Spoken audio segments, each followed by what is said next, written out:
Selamat pagi saudara-saudara dikasih Kristus, jumpa lagi dalam renungan pagi hari ini. Namun sebelumnya kita bersatu di dalam doa. Damai sejahtera Allah yang melampaui segala akal, itulah yang memelihara hati dan pikiranmu dalam Yesus Kristus Tuhan kita.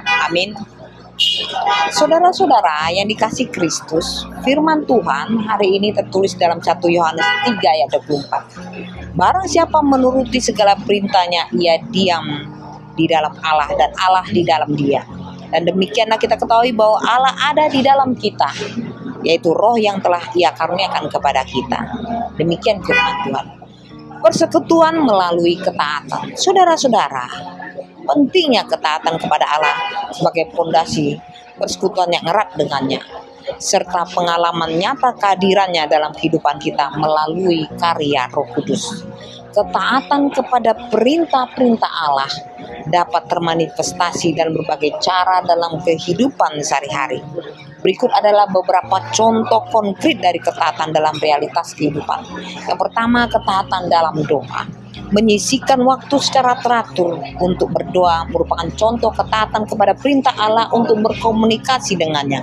Doa adalah cara untuk mengakui ketergantungan kita kepada Allah dan memperkuat hubungan kita dengannya. Yang kedua, ketaatan dalam mengasihi sesama. Mengasihi sesama dengan tulus, mengampuni orang yang telah menyakiti kita, dan memberikan pertolongan kepada yang membutuhkan merupakan contoh ketaatan kepada perintah kasih Allah. Ketiga, ketaatan dalam kebenaran. Berpegang teguh pada kebenaran firman Allah dalam segala hal, baik dalam berpikir, bertindak, maupun berbicara merupakan bentuk ketaatan kepadanya. Yang keempat, ketaatan dalam hidup suci. Menjauhi dosa dan hidup dalam kesucian merupakan wujud ketaatan kepada perintah Allah untuk hidup yang kudus dan terpisah dari dunia.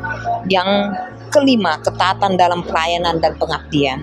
Menggunakan bakat dan sumber daya kita yang memiliki untuk melayani orang lain dan memuliakan nama Allah merupakan contoh ketaatan kepada perintahnya untuk menjadi berkat bagi sesama.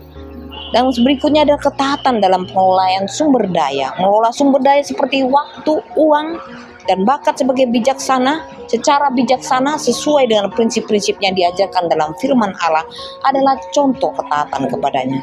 Kemudian ketaatan dalam hubungan. Saudara-saudara menghormati dan memelihara hubungan dengan sesama, termasuk dalam keluarga, teman, dan sesama umat manusia sesuai dengan nilai-nilai yang ditegaskan dalam Alkitab juga merupakan bentuk ketaatan kepadanya.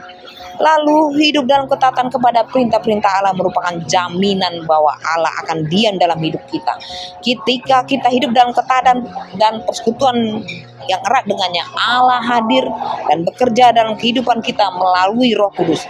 Ini adalah janji Allah yang diungkapkan dalam firman-Nya. Namun penting untuk dicatat bahwa jaminan ini bukanlah jaminan untuk kebebasan kita dari masalah atau penderitaan dalam hidup. Sebaliknya, ini adalah jaminan akan kehadirannya yang memberikan kita kekuatan, penghiburan, dan bimbingan dalam menghadapi segala situasi, baik suka maupun duka. Allah tidak selalu akan menghindarkan kita dari kesulitan, tetapi Dia akan tetap bersama kita melalui segala situasi.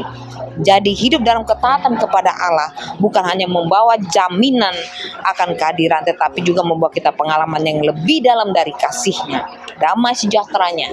Kita pada pengalaman yang lebih dalam dari kasih-Nya dan kebijaksanaannya dalam setiap langkah hidup kita. Sebagaimana Yohanes 14 ayat 23, Yesus menjawab dan berkata, "Jikalau seorang mengasihi aku, ia akan menuruti firman-Ku, dan Bapa-Ku akan mengasihi dia, dan kami akan datang kepada dia dan diam bersama-sama dengan dia." Selamat beraktivitas.